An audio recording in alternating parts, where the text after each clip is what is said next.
ఆదిలాబాద్ జిల్లా సోనాల మండల కేంద్రంలోని శ్రీరామాలయంలో ఏరువాక పౌర్ణమి సందర్భంగా గ్రామంలోని మహిళలు వట సావిత్రి పూజలను నిర్వహించారు.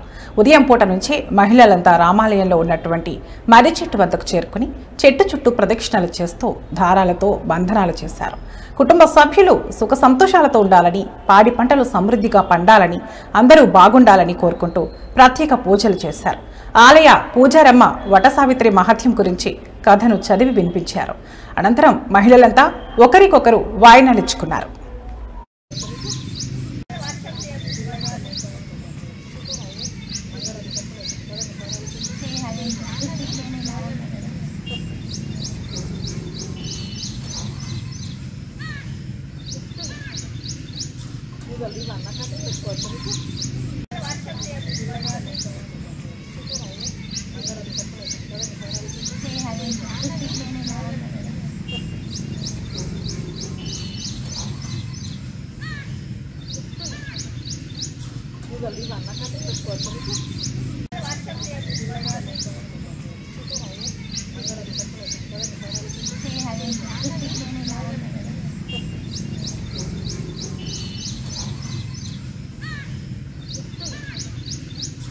जल्दी